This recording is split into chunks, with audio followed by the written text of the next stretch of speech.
there, and welcome to another Sleepy Time story. Today we're reading The Girl Who Turned to Stone, written by Amanda Mireles. Illustrations by Natalia Golysheva.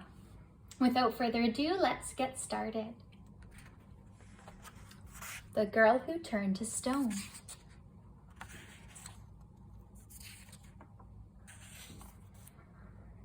It was a stormy morning as Chloe walked to the school bus with her twin older brothers.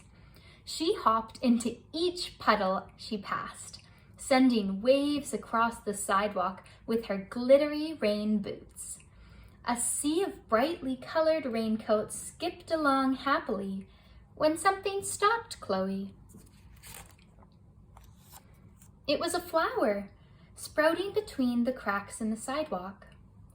She knelt down onto her hands and knees to get a closer look. She smiled. "I'm going to take care of you every day and help you grow." Her oldest brother stopped her gently. "Let's get it after school."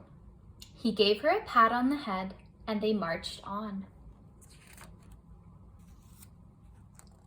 Chloe spent the day gazing out the window, excited to find the special flower again.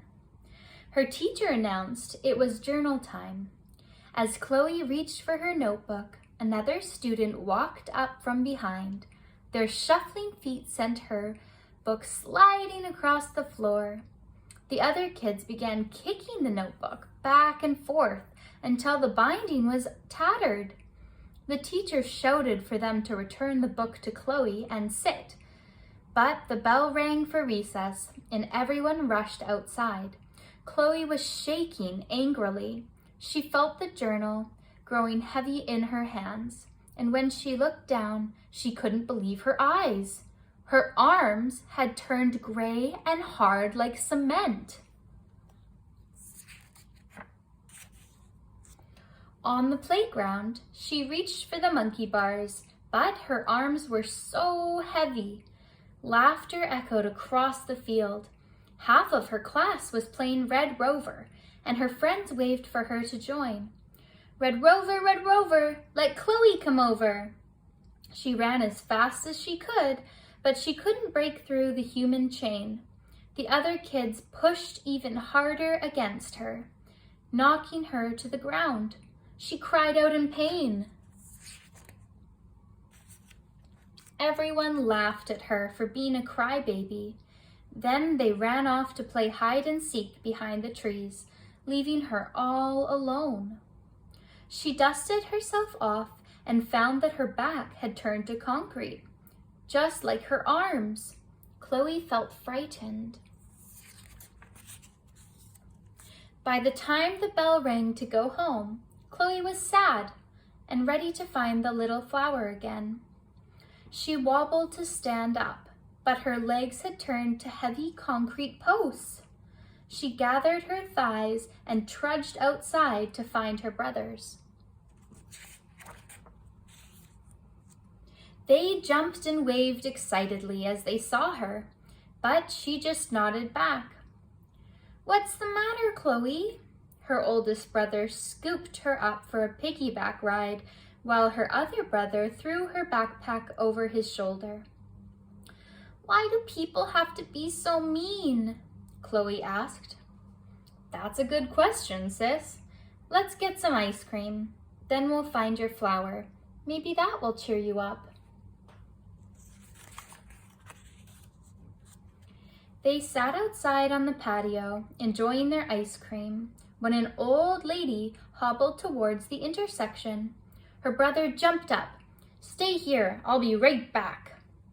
She noticed that the lady's arms were covered in heavy concrete too. She was hunched angrily over her walker, but when Chloe's brother offered his elbow to help her cross the street, she smiled. They made it safely across. As her brother shook the old lady's hand, Chloe noticed the stone's hold disappeared.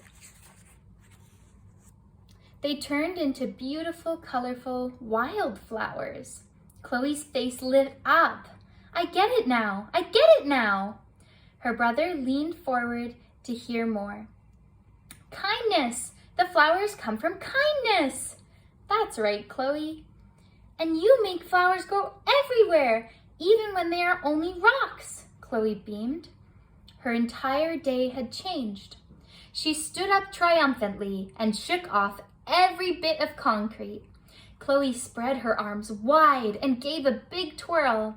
Just like that, flowers grew all over her arms and legs, where the hardened stone used to be. She felt joyful and so very light. Up ahead, she saw a little girl crying and holding an empty leash. My puppy, she's missing. Has anyone seen her? I've been searching for days.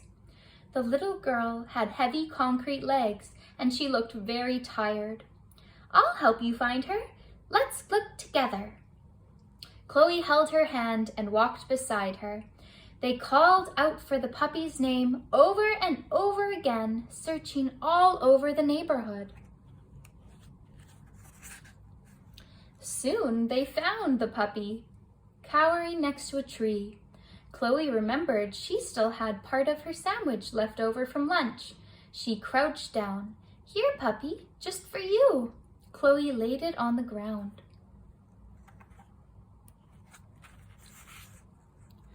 The girl squealed with delight when she spotted her scruffy little puppy. She jumped with joy, squeezing the puppy tight to her heart. The hardest and heaviness crumbled away, revealing blooming flowers on her legs.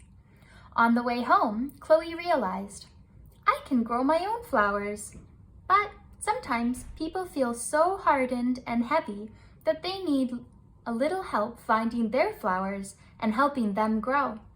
Some flowers need a little water, some need a little sunshine, and some flowers don't even know they're trapped under the concrete, and they need a little kindness to help them grow. After that day, Chloe spread kindness everywhere she went. Before she knew it, the world was filled with colorful flowers of all shapes and sizes. The end. Thank you so much for joining us for that special story by Amanda Mireles called The Girl Who Turned to Stone. If you enjoyed this book as much as we did and would like to purchase a copy, you can find a link to her Amazon page in the bio. Then you can read along with us next time. Don't forget to like and subscribe and check out Amanda Mireles' other work. Thank you so much, and until next time, sweet dreams.